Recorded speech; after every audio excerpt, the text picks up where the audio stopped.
Welcome to the 104th edition of Make Pro Wrestling Majestic again. I still not have determined if I'm still Majestic Champion, Tiger Height. And I'm Peanut Gallery. So, we have 2 pay-per-views, and we're not covering Double or Nothing or Battleground until next week. So, there you go. Now, let's cover Flashing Champions, which was the Stardom event that happened on the same day. Between the 2 events that we did cover with Stardom, the other one was better. Yeah. I just think in-ring quality was better. I think the stories were better, but the show itself was, Orange Cassidy thumbs up, kind of being nice there. So we have we had a replacement match for the second match, so that one never happened, and this was a pre-show match. So quickly here we can cover it. Rebel&Enemy taking on Syuri and Sakura Aya. Orange Cassidy thumbs down. It was bland. Yeah. It was a very bland match overall. I don't know what they're doing with Syuri. Like, she's one of the best, and she's not even curtain jerker. This was a pre-show match. Right. So it's very unusual, and it was a torture rack for Rebel&Enemy to win. I'm not yet cool with Rebel&Enemy, but maybe after a couple of more wins, but at least it's a good start. Yeah. Our next match, which was the third technical match, which was Queen's Quest taking on YoungOED. Once again, it was fine. Yeah, it was just there. And that shouldn't be the case. They tried to do some sort of rivalry here with Utami and one of the other person in Queen's Quest where there's like that tension. Yeah. So I'm like, okay, there's a curiosity there, but maybe I'm just missing context because it's in Japanese. Yeah, maybe. Still cannot find an English commentary. They said that there was, but I could not find it, and I looked for like an hour. So yeah, it was hard to follow. It was hard to follow, but I kind of got it. I used to watch New Japan without English commentary, so it's not the worst. Queen's Quest, another version. Oh no, I'm sorry. Stars taking on Club Venus. It was comedy, which I wasn't a huge fan of, but I did like the interaction with Mayu Iwatani and Mariah with the IWGP Women's Champion. I'm like, okay, there is at the very least confrontation there. So if this was a start to it, it's very New Japan-y, but I kind of wish they emphasized it more if that's the direction that they want to go with the IWGP Women's Champion. It's just so weird that they're putting the Women's Champion in just a random bunch of tag matches, you know, it's very strange, but it is what it is. So this one was Maika, Suzuki, and Mariah taking on Neo Stardom Army. These have been rough tag team matches overall. They were fine to fun, and that's pretty much it. Right. They're nothing worth like going out of your way for. Like the last pay-per-view that we covered with Stardom had tag team matches that exceeded expectations, that were like, whoa, this is actually a good match. Right.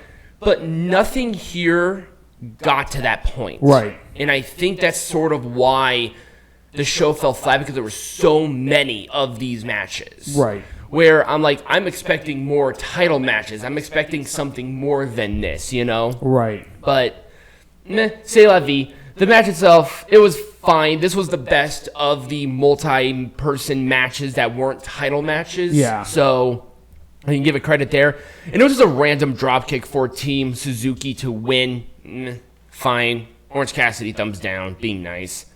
Finally, our first title match. AZM taking on Saki Kashida, taking on Fukigen Death for the High Speed Championship. I'm trying to figure this. I'm in the same boat. Yeah, I'm trying to figure this out because they wanted to get this high speed off of AZM. There was a better way to do this than what they did here. It was basically a match of roll-ups. They just rolled each other up. The pacing was fine. It was high speed. That's what this was supposed to be. So it's fine, right? But it just ended so randomly. Yeah. and AZM wasn't even involved in the decision. Yeah. Which is fine if they want to protect AZM. Right. But why? Right. Where is she going from here? Is she going after Nakano? Because now Nakano, well, spoiler alert, Tom Nakano is now the Wonder and the World of Stardom champion. Right. So what are we doing there? Also, I do like the fact that the person who wins also gets a trophy. It's like, okay, we have the title. Do we need the trophy? Right. It's such a waste of time. The guy just had a bunch of bowling trophies in his basement. He's like, okay, we're just going to give these people these trophies, right? But yes, what's her name? The other one, Kashima pinned Death to win the high-speed champion. I still don't know the premise of the high-speed champion. So, let's go into, at the very least, I actually like this match. I like the construction of it. The New Era's taking on Gold Ship for the Goddess of Stardom champions. Just call them the tag team champions. Jesus. No, it's the Goddess of Stardom champions. I liked the fact that it was a underdog team getting pre-attacked, and then they had to fight their way up. It gave you sympathy and really wanted you to feel the tag team champions win. I'm just going to call them the tag team champions. It's going to be a lot easier. Right. I thought construction was good. The pacing actually worked for me. Yeah. And I did like the ending with a roll-up, essentially, for that to win. So it was a modified jackknife pin. There were a lot of roll-ups in this show, and I think that's another one where I'm like... It was hard. Again, it was hard to follow. It wasn't necessarily hard to follow. This one was pretty obvious, but it's like so many roll-ups. Can we have like a definitive winner instead of, oh, let's protect everybody? Right. Because when you try to protect everybody, you end up protecting nobody. Right. So, but New Eras are still the champions. I did like the whole structure of the match because they are the scrappy new tag team champions. Right. So for the Artist of Stardom champions, or once again, the Trios champions, we have Restart taking on Baribari Bombers. That's what it is. Full thumbs up, by the way. Jeez. This was a much better match. Well, because of Kairi in it. And Julia. Yes. There were a lot of very good wrestlers in this match, and they were fighting for something. The pacing was a lot better than all of the other tag team matches that we had during this show. Yeah. And it was just... It was a damn good match. This is probably one of the better trios matches I have seen this year so far. I thought it was just... It was right there. It did not feel overworked. It didn't feel rushed. It felt very nicely paced. And it was the longest match of the show by a minute. And it was an 18-minute match. So it was a faster-paced show. But overall, this was a much better match. And it was a modified Oklahoma roll for Baribari to win. I don't like the fact that they did Restart to be just transitional champions. It's just weird. But whatever. Well, whatever. I think Julia needed the win more than anything because she did lose the World of Stardom champion. But, you know, it is what it is. We'll cross that bridge when we come to it, right? Right. And in our main event for the World and the Wonder of Stardom champions, we have Tam Nakano and Maya Shikawa. And this, well, I'm trying to figure out how I can describe this match because I was trying to get into it, and then it ended, and I'm not sure how I feel about the ending. I like the screaming to Tam Nakano, and I really like Nakano's expression on it, like very vacant, and I'm wondering if they're teasing a possible heel turn with it because it felt kind of heel, right?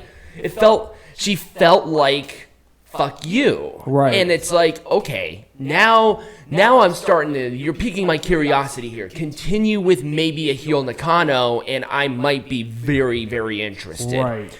But the match was a pretty good match. The Artist of Stardom champion match was a lot better, personally speaking. But it was a hammerlock bridging German suplex, which was, I think, the only, well, other than the dropkick match, but this was like the only definitive move in the ring instead of a roll-up or a Oklahoma roll or whatever for that to win. But yes, Tom is still the World of Champion, but now the Wonder Champion. Right. How is that going to play out? I don't know. But also, the Cinderella tournament winner challenged Nakano for the Wonder of Stardom champion. Huh. The winner of the Cinderella tournament can challenge for literally anything. Because essentially what they get, I was reading about this, is a wish. Right. And they can do anything with that wish. And for some reason, they decided to go for the Wonder of Stardom champion, not the World. Why? I don't know. Where in that makes any sense to Right. you? It doesn't make any sense. It's almost like when, oh God, what was his name in WWE? Caval, when he won NXT and he challenged for the Intercontinental Champion, not the World Champion. It's Right. like you can literally go for any champion you want, and for Right. some reason you're doing it this way. It was just so weird. But yeah, that was Flashing Champions. I will try not to shoehorn in a random pay-per-view onto Peanut Gallery like this because I only gave them like a couple of weeks to prepare for it. Yeah. So, and also we had to watch another show. So at the very least, we separated out the Right. amount of shows that we have. So that was Flashing Champions for Stardom. It was fine. Let me know what you guys think in the comments down below or wherever. But up next, Peanut Gallery. What are we talking Well, about? we're going to talk about the title switching that Triple H isn't doing. Thank God.